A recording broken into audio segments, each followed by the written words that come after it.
Ever wonder how some people crush it with cold emails while others get ignored? Well, buckle up, because we're about to spill the tea on some next level cold email tactics.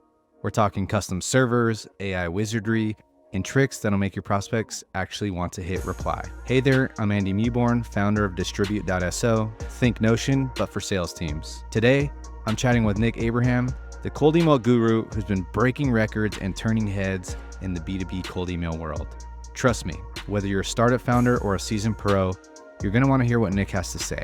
So grab a coffee, settle in, and let's dive into the wild world of cold email mastery. Yo, let me know if the audio's messed up. No, dude, you should be good. No, you're good, man. All good. Yeah, all right, sweet. Usually when I get on Riverside, sometimes my audio just gets totally scrambled. Yeah, it's like that with me too. It's kind of like I don't know, like you have to go on like Google Audio and stuff sometimes. Mm-hmm. Yeah. How's everything been though? Yeah, it's a little. Is it laggy on your end too? It is lagging. Oh, Riverside, dude, Riverside. Always giving the issue. Dude, should we just do this on Zoom? Well, let's rock Zoom. Zoom is my spot. Yeah, we could just do Zoom too. Let me see. Can you do like HD on Zoom? Let me see, dude. Hold on, because like, yeah, we can just do. It sounds like it's like lagging on my end too. I can like hear myself talk.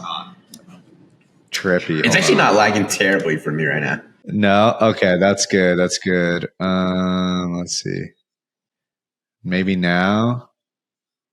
LG. Let's see if I can do it here. Let's do default. Yeah, dude, I think we're good. Screw it. Let's just go. We're recording. All right, all good, we'll see. Man. We'll figure it out. We'll see if we need to jump. We'll jump. All good, man. So Nick, man, we've been internet friends, I don't know, for a couple months now or a little bit of time. So, dude, I was excited to be chatting with you because you are, I would say, one of the cold email gurus out there, my man. I am indeed 3.5 years strong, posting cold email content. Yeah, 3.5 years strong. Where'd you start posting? Were you posting on LinkedIn or what was kind of your So side note, funny thing, my girlfriend's always like, how come you never post me on Instagram or anything? And you post cold email content all day long. And I'm like, this is how it is. But Twitter was my first place where I started posting content, like business wise. And then we started LinkedIn, I think like a year ago. But LinkedIn's actually been my favorite recently. And then we just started YouTube as well. But creating videos is just so much more work. Dude, creating video is like such a pain. Like it is. It's such a pain. Like I have this gal right now helping me write scripts, and then like I'll take the scripts and take a week to film them. But like even with the script, it's like saying the things and then filming the shots. It's like you need, it's insane. It's so much work. And like I talked to some friends in the video world who like work with Cody Sanchez and Hermosi and all that, and they're like, dude, their video team is like 10 to 15 people. It's like it's like a department. So like, don't feel bad that you can't get out more video because it's like a thing, You almost, if you're gonna do it right, you kind of like, I don't want to say you need a team, but like it makes it a lot freaking easier if you're a super busy person, So unless you're doing content all the time, but yeah.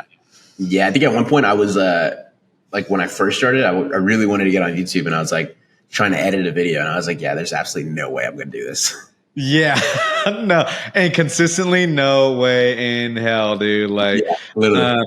I don't know if you tried Descript. Have you looked at Descript to like edit stuff? No, I think I was rocking the old school iMovie. Nice. Kind of rip stuff on there. I remember editing skate videos with iMovie back in the day, like skating, like figuring out how to like do music on the background, and it was like people thought you were a genius for doing that, right? It was just literally. So, literally, they're like, "Oh, you're a genius, man!" But that's wild, man. So, dude, would love to chat with you about go to market, right? And like, let's get into the weeds and cold email. And typically, the way I run this is like 3 things that you're experimenting with right now, two things that are working for you, and then one thing that was an absolute like miss that didn't work at all, right? Is typically kind of like, we all have those if we're experimenting, because I feel like cold emails, it's like ads now. You're constantly just testing messaging, testing creative, that being, your email, what's in the emails and all that fun stuff. So dude, I would love to chat with you on the cold email side. Like 3 things you're experimenting with right now. And I know you got more than 3, but we'll keep it to that because you're always posting stuff on LinkedIn that you're like, okay, should I post this email? And it's like, I'm like, damn, that actually is a pretty good email. So dude, I would love to hear from you. 3 things you're experimenting with right now. Yeah, 3 things. So one thing that we're testing, and early signs are really good. So we're testing a new infrastructure setup. So Google and Microsoft, they're cracking down on cold emails a ton. So we built our own SMTP internally. So I have a pretty good team of devs, which has made cold email way easier. From being able to scrape really good data sources, being able to do things that most people can't do in their cold emails. And right now it's more on the infrastructure side. And the early signs are good. And so we're pretty happy about that. I would say that's one thing we're testing, just new infrastructure, just because Google and Microsoft are getting just way, way, way more strict on cold emails than ever before. And the crackdowns have been happening at a faster pace and more frequently than ever before. And I think that's going to be the new standard. And it's one of those things, right? People think that cold email is going to die. It's never going to die. It's always going to be one of those things that just get harder. And if this is your business, then like it is for us, you have to just get on top of it and figure out what's next. And so that's kind of what we're doing on the infrastructure side. It's been showing some pretty good signs. The second thing that we've been doing recently is personalizing cold emails better. So, just figuring out different variables to be able to use. I'm sure you've heard of Collagent, a really good AI research tool. Actually, bro, can we go back to that? I want to dig into that first point a little bit of building your own. Before we get into personalization, I want to dig into the infrastructure part, which is what was the sign, because I want people who listen to this to be like, okay, when do I know that I should start experimenting with new infrastructure, which is probably now everyone should maybe do that if they have the resources. But what was your sign for being okay, we need to build our own SMTP servers and do this in house? So about a month and a half, really 2 months ago, we were completely Microsoft. I feel we were one of the first people to, because everyone was using Google about 2 years ago. And then we saw issues with Google. And so we were all right, let's try Microsoft out. Microsoft was crushing it for us. It was insane, right? Great results, easy to set up. Everything was just easy. And then about 2 to 3 months ago, we just started seeing all our campaigns have massive bounce rates, and we're completely Microsoft, right? And our average campaign was getting a reply rate below 1%. And we haven't done anything on our setup side that was different. All our leads are obviously validated. Everything is running the way it's supposed to. And we see that Microsoft is just getting way more strict with cold emails. And I'm the way we set up everything, because obviously we run this for 150 clients. We got to be on top of a lot of these things. We're doing separate proxies for every admin panel, doing a separate admin panel for every client. Separating inboxes. We're setting up 20 inboxes per client, separating it across multiple organizational units. We're doing so much on the safety side, and yet we're still getting hit pretty hard. All our emails are bouncing. They're all saying, your email's being blocked because it's suspected of spam. We're spin taxing we're doing everything that we should be doing to get a really good cold email campaign to run.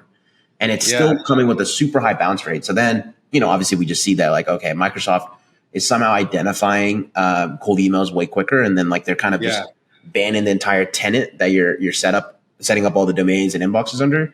And so then we had to go, quickly set up a lot more. And that kind of delayed a lot of things for about 2 weeks and made campaigns kind of suffer for, roughly about a month. And so that was my sign. It was okay, the learning lessons, right? It's okay, first, you can't just be in one, or so a couple things I would say. So if you're an average person, you're not running cold emails for clients, don't even look at SMTP. It's a lot more technical. If you don't have devs, it's a pain in the ass. You're not going to know how to do 99% of the things. Stick with Google and Microsoft, and then just keep your limits way lower. So be a lot less what's the word? A lot less risky with what you do. So no links, no open tracking, plain text, very casual messaging, things like that. very low limit per inbox. But the big thing I learned too as well is just like, you can't just have all your eggs in one basket. So I can't just be all Microsoft for clients. I have to make sure the infrastructure is like, at least Google, Microsoft like split. And then now we're just testing like our own SMTP internally to kind of like supplement as well, because, they're just going to get more strict with how cold emails are perceived. And I get it, right? It hurts the other users that aren't sending cold emails they, obviously provide infrastructure for. And so, the biggest thing is just diversity. And if you can do that, like whenever Microsoft cuts down, like your Google inboxes will still do good. Vice versa. Like if Google does bad, like your Microsoft inboxes will do good. And so that was like my big learning lesson in like the last like 45, 60 days. Wow. And it almost sounds like there's a business opportunity there, man. Like here's a business idea is to like set up SMTP as a service for like a custom, right? Yeah. Like I'm sure if you build this, you could sell it to like other agencies that need to basically get on their own custom, SMTP service. So it's actually funny. Like there's been so many companies that have popped up recently that do this where they'll set up SMTP. Really?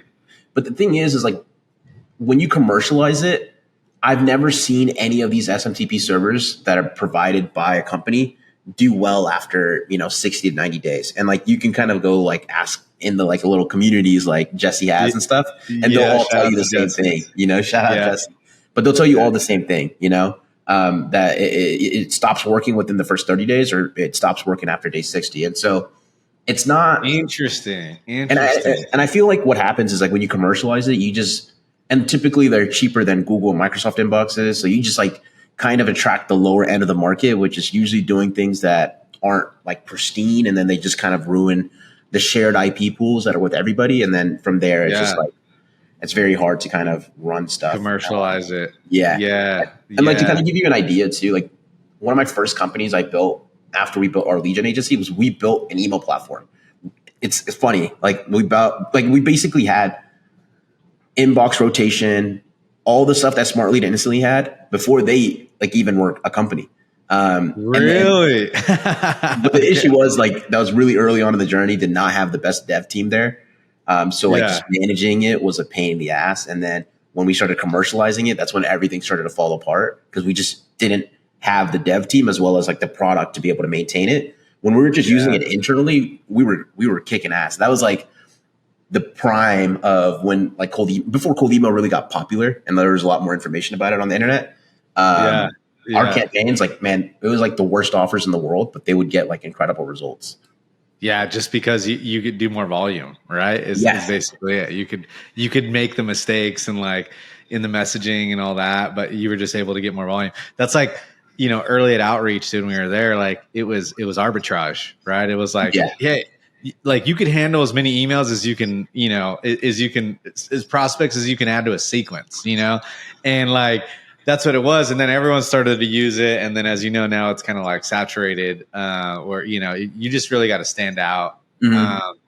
And I think I was just on the call with the CRO this morning. CRO who's been around the block, and we were chatting, and we were just jamming, sharing notes, and he was like, "What's working for you?" And I was like, "Look."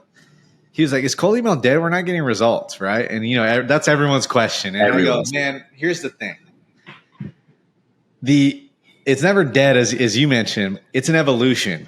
And where cold email is at is essentially what everything always comes down to in terms of things that get commoditized, which is it comes down to brand, and that's name recognition is what I say is brand, right? And so that is why cold email works for me." Because I have all this inbox rotation and stuff, but what happens is people recognize the name. I would say over 50, I think it's 56% of my responses say, "Hey, I know you from LinkedIn," mm-hmm. or they mention it on a call. And now it's not just sending the cold emails because that's the easy part. It's doing it in a way where people recognize the person that's being sent. And I always tell this one, like, I always tell people this. If it's my grandma emailing me, dude, I know that name. I'm going to open it. I don't give a shit what the subject line is. I don't care what's in the body. I'm probably going to respond because my grandma took the time to send me an email.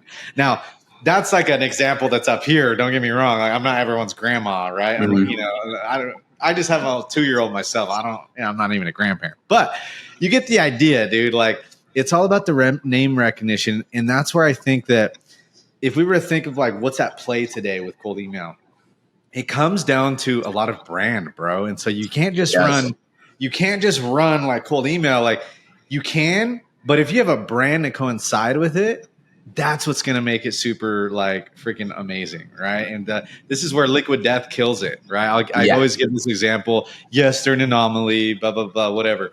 But look, Liquid Death sells water. Guess what? I still open every one of their emails. That's like 15% off Liquid Death because I know when I open it, they have a sick brand. They're going to make me laugh or, entertain me, right? And they're selling the world's number one commodity, right?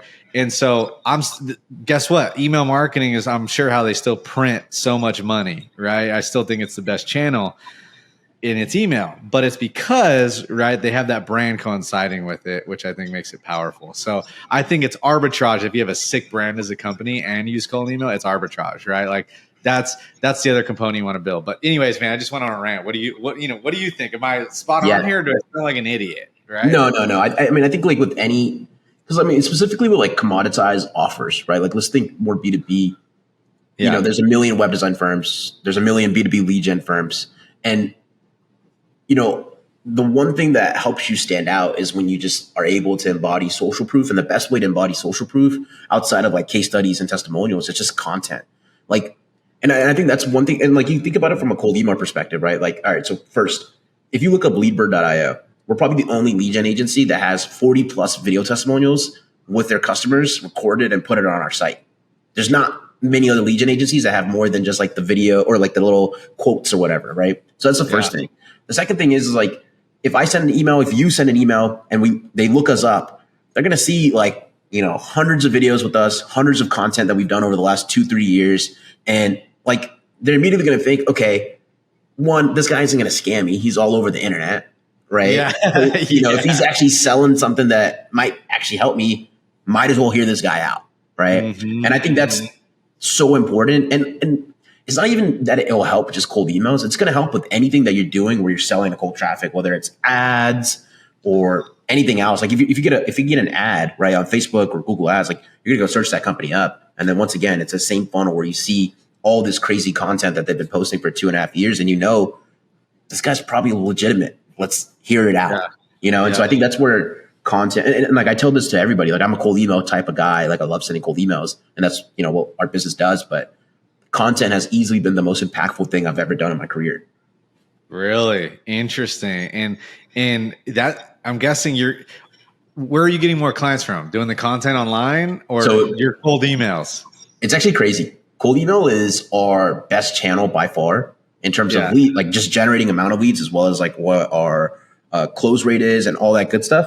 But I only think it works so well because we have so many key other pieces from like, the amount of video testimonial social proof we have, the amount of content that I post, and similar to what you said, like we have, I think, like a pretty good brand reputation behind Leadbird.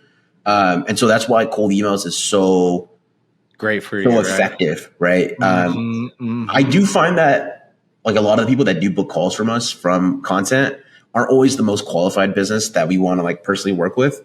Just because they're like more startups, they haven't proven product market fit. And usually when they sign up with a lead gen agency, it's pretty much a surefire way of like making sure the engagement doesn't work.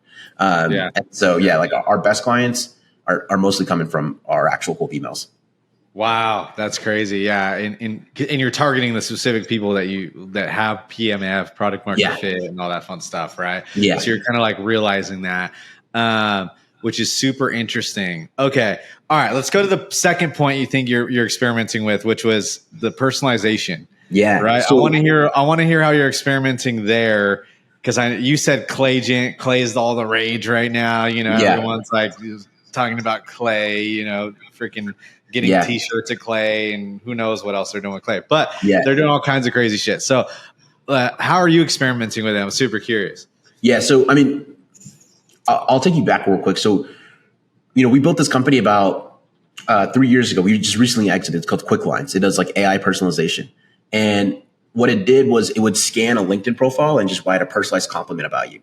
It was kind of, and you did that before GPT, huh? Yeah, we did that before. Like I think either the first or second company that ever did this, like way back in the day. And it was crazy too. Before we built it as a SaaS, we just had it internally and we would just use it for like all of our clients. But the lines weren't anything crazy, but like the way and this is the way I think about personalization, right? Like the number one reason why your campaign will work is because you have product market fit or just a really good offer, right? Yep. If you don't have that, and I would say about like 60% of people don't have a really good offer, or like, a lot of people think their offer is good, but it really isn't. Like if you can't sell it to a cold traffic, it's not a good offer in my eyes. Yeah. Anyways, if you don't have a good offer, personalization will just help you get an increased amount of replies. And typically they're a little bit more positive. And so what Quick Lines did was they would just like, write a, kind of like a cheesy personalization line. Like it really wasn't like anything crazy. Like it would look at your profile and maybe like see that, Jesse wrote you a recommendation on LinkedIn, right? And it would just like literally write a line about that saying, hey, love the recommendation that Jesse wrote on your LinkedIn. And you would see that and be like, oh, like Jesse is someone I know. And this guy looked at my profile and saw that. Cool. Let me give him a reply, and they're cheesy and they're not really relevant to the email and stuff. And people kind of hate on that. But like if you're putting them in the PS line, they actually worked wonders. And we still use them to the day. Yeah. But that's like, it's like level one personalization, where I think Clay came in and really revolutionized this is like level two personalization, where it's like pulling super specific things from like a company's website. And that's what Claygen is. It's basically just like AI research on steroids for your lead list. And, we took that same idea and we built it internally just recently. And there's just like an infinite amount of possibilities of like the type of campaigns we can run. So like one of the campaigns we ran recently, we have a client that targets restaurants. We would just grab food menu items off their website and make like a cheesy personalization line where it's like, P.S. Next time I'm in town, I'm definitely gonna have to come by and try out your tater tots or whatever whatever the thing is. And it's like it makes it look like we researched it when we really didn't. And then I think that's what Claygen does. And there's an infinite amount of possibilities with that. I'll run you through a couple of them. So like every agency, for example, they have a case study on their website, and the case study has usually the company name. So imagine if you could just grab all the company names and mention that in the PS or in the email, like, hey, love the work you did for company A, company B, and company C. You guys are crushing it, right? Another one would be like grabbing the portfolio company names of like VC firms and PE firms that they have on their website, or grabbing the industry that they invest in, and just like creating these merge tags to put into your cold email campaigns. Like they just crush. And if you can just kind of think creatively like that, like there's an infinite amount of possibilities with Claygen. Wow, that is great. Yeah, and you go back to offers and personalization. You're kind of boiling it down to make it more. You have to be more creative, which is the hard part. But it's actually more simple than creating something crazy, right? It's like creating familiarity. Is really what it is, right? Yeah. It's like, oh, they know their top customers are these 5. Why don't we just put those in there? Because then they think, how did they know that? They must have did their homework, like, like the way I always think about it is like, okay, like anybody can go into Apollo and grab the first name, last name, company name, and, write an email and send them out to 1,000 prospects. But how many people are actually sending emails where you build your own custom variable and are able to mention that in the email? And like, it's always funny because like people always say like, oh, cold email as a channel is getting saturated. Like I've still to this day have not gotten more than 5 personalized cold emails in my life that were relevant to me, Yeah. And so it's like, agreed. And every 5 of those that I've gotten, I've replied to because it was like something I needed, or like it was just me literally telling them like, yo, this is a great email, And so like it works. It's just that people are just trying to automate and make it super fast and easy to do. And most of the times when they do that, it's just not like something that's relevant or actually going to like actually break through the person's inbox and market. And so like, I think that's what you focus on. It's like, how do I actually make an email that isn't like the other 1,000 people that are sending emails? Yeah. Yeah. And it's like, I feel like there's a high correlation too. So if we think about this, I don't personalize my emails like right now, and they're crushing it, right? I use Instantly. Shout out to Smartly, V, my boy, our boy V there. So I don't personalize, man. I have a strong offer in there. A new one that I'm currently testing that's interesting is hey, let me create a free deal room for your sales team. Yeah. And that's literally it. And it's like, and it's crushing it because people are like, yeah, I know that persona needs it. They probably don't have something. Let me show you what it looks like. And the goal there is not to even get them to sign up. It's almost just a marketing play at the end of the day, right? Yeah. It's like to know it exists. And then knowing that it exists, the way I'm thinking about it is that it will compound over time. So when someone's like, hey, we need a platform like Distribute, they're like, oh, well, I talked to this one guy one time. You should talk to him, right? And so it's playing that game of like, also the thing that I always preach is like, hey, only 3% of your target market is ready to buy at one time, right? And so for that other 97%, I'm not trying to sell them like most people are. I just want them to be aware of who the hell I am, because when the time comes, and it will come, they know who I am, right? And so it's kind of like that's the way I'm playing it. But going back to the offer, I don't personalize anything. I just make it something where I'm like, okay, I think the market needs this. What if I can do it for free real quick? Right? Like, and that's kind of the play I'm doing. So that's an offer. And then I was going back to this personalization. I was talking to Cold Email Wizard. What's his name? Daniel Fazio. Daniel. Did you do quick lines with him? Yeah. That was the company to meet him. Yeah, Daniel's the man. Dude, I'm having him come in the pod in like next week or something too. Dude, he's hilarious. It's so funny because people would think that he's not like, they just see his content, his personality online, and they're like, oh, like this is a regular guy. And this dude is literally the smartest marketer that you'll see ever. Oh yeah. He just takes these complex ideas and will distill them into simple topics for people to understand. And then you just immediately think, oh, like this guy may not be like, he's not super smart or anything like that. Dude is insanely smart. Dude. Genius. Yeah.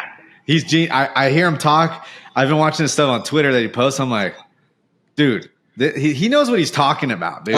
He knows. He's like, he's on point. And I'm like, okay, we need to get him on the pod because, you know, I've been kind of like lacking on getting people on the pod. I'm like, okay, we need to get Daniel on. But I asked him, I'm like, hey, dude, we have a PLG offering, right? That honestly, I just want to break even on my PLG, my self signups.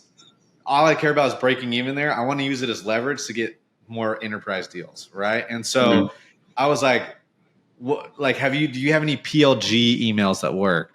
And this is like a couple days ago, and I'm testing like this free deal room thing, which actually does work. But he goes, "What's working now too is done for you offers." Yep. And so then I kind of saw his ads pop up, which is like, "Hey, for ListKit, his data, like, hey, we'll do a cold email system for you, blah blah blah blah." And I'm like, damn, that is genius, dude. Like, because he's integrating his product into that whole thing, right? So that's have you seen any other offers like that are like done for you that freaking crush? No. Okay. I haven't, but like I was speaking about like his own cold email setup offer recently, like maybe like 2 weeks ago with him, and it's just like so. And I'm not sure if he'll be comfortable we sharing like the numbers behind the ads and everything. And you should ask him on y'all's podcast in like 2 weeks. It's actually like crazy. It literally blew my mind. And like that, my biggest takeaways, right? Because we run ads for our agency. We also run it for all of our SaaS companies that we have. Yeah. And like, I realized I was like, our ads are never going to work for our POG SaaS because like we're in the B2B space and it's a very niche product. And like, there's just no way that like our CAC to LTV is good ever. Right. Yeah. And I was like, and then like seeing how he made, and he understood that as well because he was running ads for ListKit. And then he built more of a high ticket kind of service, right, with the cold email setup. And his goal is like, let's just break even and then we'll win on the back end because then they continue to buy subscriptions from ListKit and stay on the subscription. And that's how he went. And I was like, wow, that's so genius. Like that's what it is. You know, it's amazing. It's like kind of going like the extra mile. Yeah. But and banking on the back end, right? And it's like that's what I'm trying to figure out. So we're gonna jam on the pod because I'm trying to figure out our product is basically like, you know, a content management solution for sales reps and to create content. We took Notion, we took Loom and a content management, put it together. So now they can create like Notion-like pages, but also add video. Basically a big HighSpot and Seismic competitor, if you know who they are. But kind of trying to take them out. And I'm like, what's a done-for-you offer that I could do with this whole thing, right? I'm trying to think through it, and I'm like, shit, we're going to get Daniel on and jam and see if he has ideas. He is the king of offer creation. Like, there's so many things in like everything that I've ever done in my career where like I'll call him and he'll give me advice, and then I literally just pivot all the way through because like it's like he takes this complex thought process and will just simplify it, and I'm just like, oh, dude, you're so right. Like this is what I should have done, and like I'll pivot the business model or whatever it is to kind of hit it. But yeah. Crazy, dude. All right, let's look at the third thing you're experimenting with right now. What's kind of the third thing that you're experimenting with? And this is kind of like it kind of coincides with personalization. It's just like another variable. So and this is why I love having devs on our team and being able to be like, have seen the SaaS space and built a lot of tools in the B2B lead gen space. It really does give us a competitive advantage. And one of the things that we built recently is a scraper and it's so dumb, but it works. It basically would just find like a colleague that is most relevant or like in your same department. It's probably like most related to you. And we just mentioned that in a cold email. Our opening line is always like, hey, I wasn't sure if we should send this to you or if we should reach out to you or Billy Bob Joe. Right. And then kind of go into the offer. And dude, that crushes so good, And then it's like, then you think about like all the other things you do. Right. And like the one thing I realized is like, okay, if you take us and then, I know I'm like rambling right now, but like, all right, most lead gen agencies, their clients are people that cannot solve for lead gen. That's why they hire a lead gen agency. And usually that's because they have a subpar offer. And so how do you make a subpar offer work? And it's like, you got to make the cold emails come to another level of personalization so that it has a higher chance of getting a reply, and the replies will eventually convert into leads. And so, level one personalization is just taking and putting something like quick lines. Works to some capacity, but it's not going to, make your campaign a killer. Level two personalization, using something like Clagent, right? And then, pulling in specific new variables that most people can't grab. Level three personalization is doing both of those and then also mentioning the colleague and putting that all in one email. And now it's like, oh, dude, this guy, he like hand wrote it, right? But we're just like, we're able to do all that with a click of a button and then like scale it to, 3,000 to 5,000 prospects every month. And then, we just seen like a huge decrease in the amount of emails we have to send to generate a lead by like putting all three of those things together. And I don't know, like I think it's a super gimmicky thing. And, I'm sure a lot of people hate on it, but it works. Like we have the data to prove it.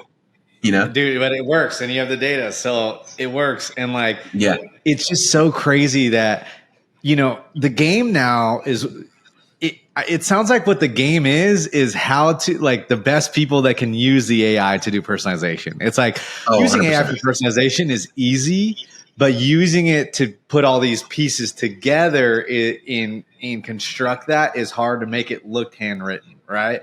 And like, 100%.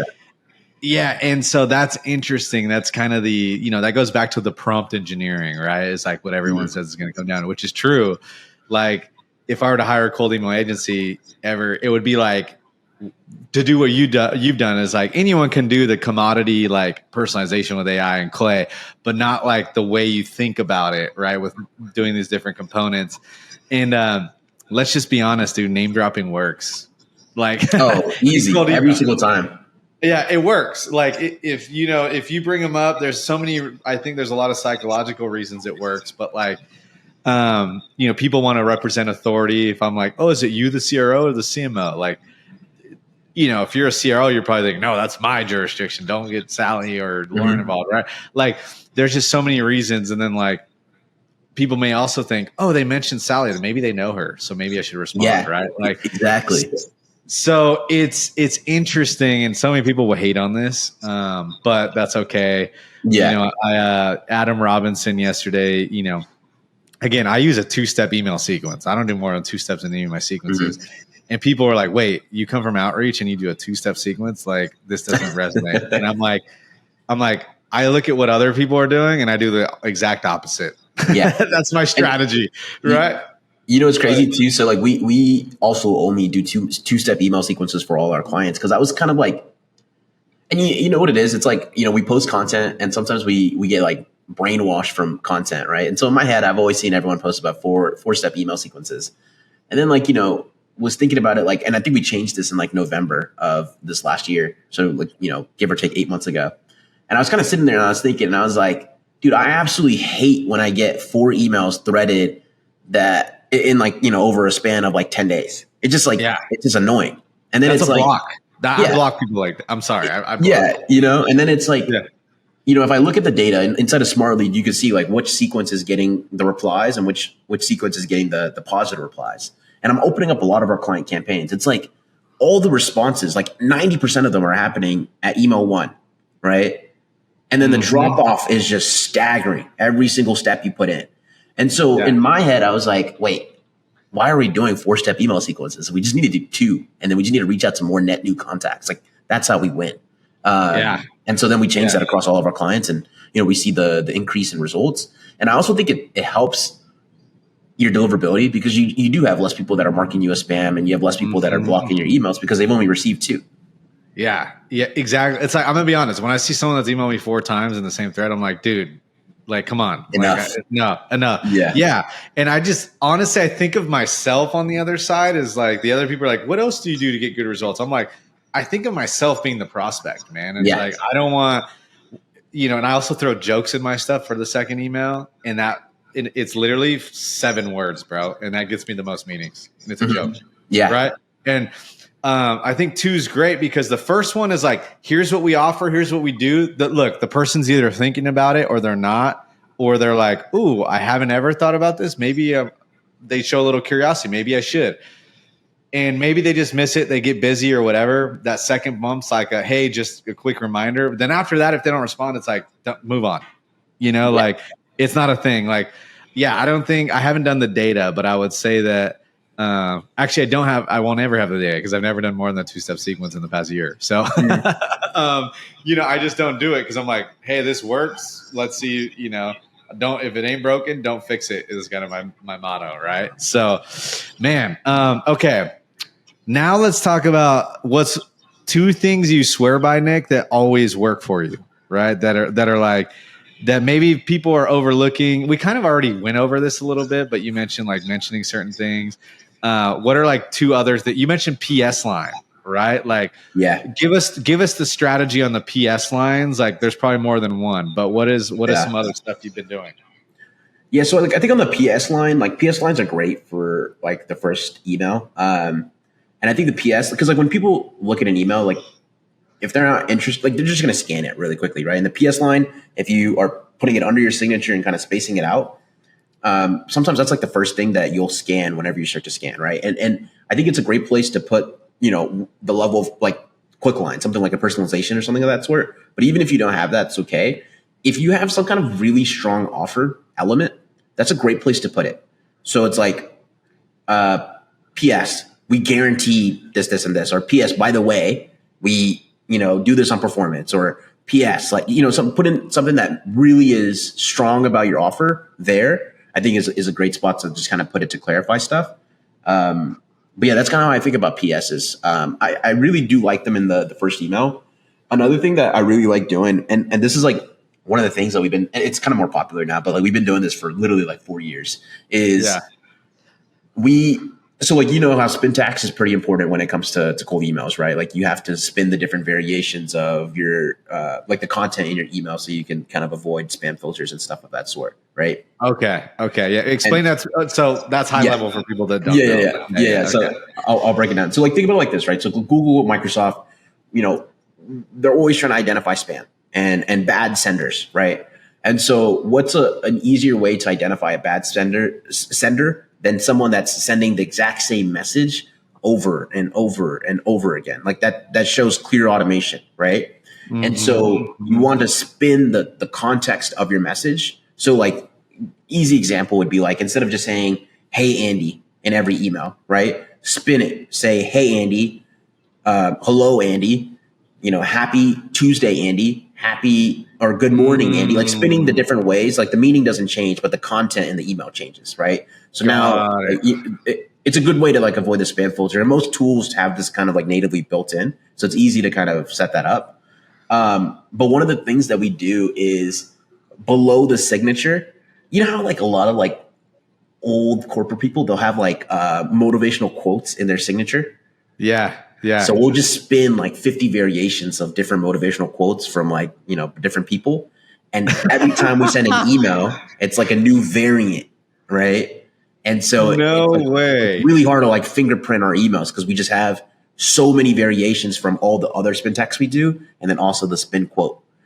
And so that's like an easy way to kind of improve your deliverability. Just have like 50 quotes that you spin through in all your emails. And then like and this is the funny thing too. I've seen so many replies where people will actually reply because of the quote. They'll be like, dude, I love that quote. That's been my motto for the last 5 years. Let's book a call, And so it's like, and then it's like, if you do it the right way where you kind of like make it look like it's a part of the signature, it makes you look more human and not just like a regular cold email sender. Yeah. So it's like variance is there. You got to like, you basically highlight it and then you decrease the text and then you put in italics. So then it looks like it's a part of the signature and stuff like that. That does wonders. How do you rotate? Do you use clay to rotate those and when you do the insertion, or can you do that you can do it inside it instantly and in Smart Lead. It'll do a rotation, huh? Yeah. So like each variant, like each email that goes out will, it'll use another quote or variant. Another greeting variant or whatever you decide to put in there. But yeah, just type in like Smart Lead Spin Text Guide and it'll come up.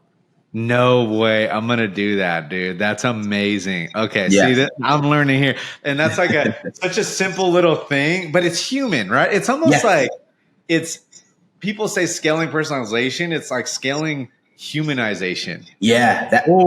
Perfect. That's we're gonna need to cut that one right there.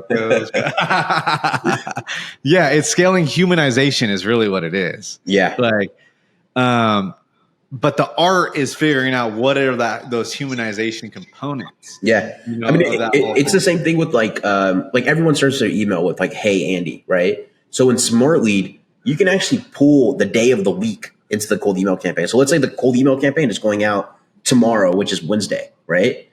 And then you could literally have a greeting where it's like, "Happy day of the week, first name." So if it was sending to you tomorrow, it would say, "Happy Wednesday, Andy." And then it goes into the cold email. And like, that's another example of like the scaling, the humanization. You can also do it with like the time of day.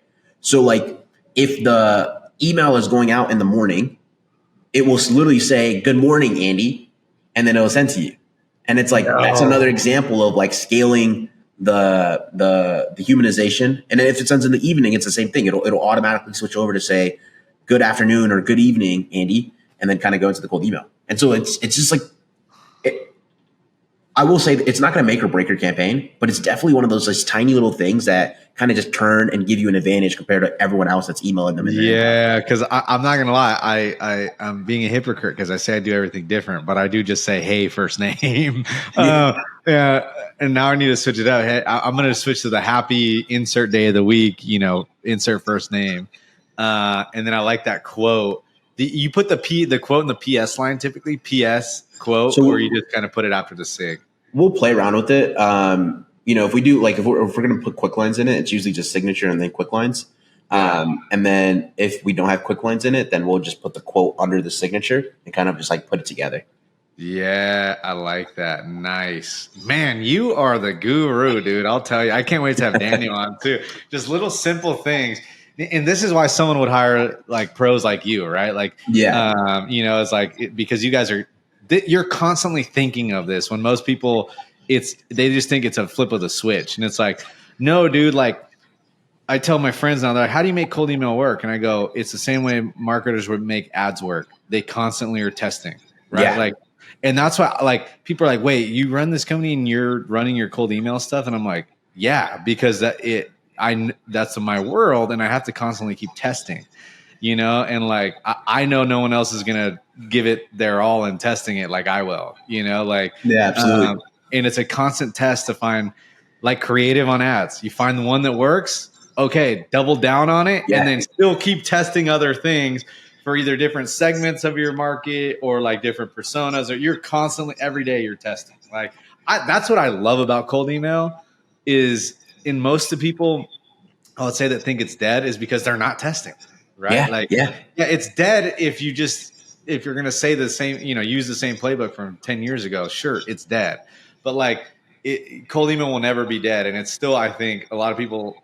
There's studies on it that overall it's still the highest ROI channel if you can make it work over ads, over anything, right? Like, so like the one thing I would say, and this is like another thing that Daniel like really like taught me, and it's actually true. So it's like the thing about cold emails though, it's not scalable. Like you won't see like $1 billion company completely reliant on cold emails. Like at the end of the day, paid ads it's the best channel to scale and to really sustainably acquire clients. Like, I mean, we're running paid ads now. We're spending like $15,000 a month on it.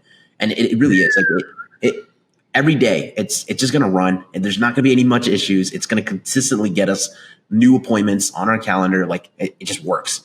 With cold emails, it's like one of those things. Cold emails, the reason why it's so cheap is because it's a lot more like there's a lot more work that needs to be done, right? A lot more moving pieces that you have to manually set up and do.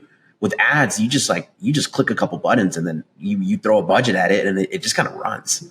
So like I think like everyone should start off with cold emails. I mean, at the end of the day, everyone should be using every channel to grow their business, right? But start off with cold emails, prove your offer works. If your offer works in cold emails, it will 100% work with ads. And so like that's the way I would, like if I was looking at like another company and I was giving advice, that's how I would always say it. And then content just needs to always be happening. So you would start testing with cold emails. Maybe that's just because and then once you find what it works, then you would scale it with ads. Is that kind of your playbook right now? Yeah.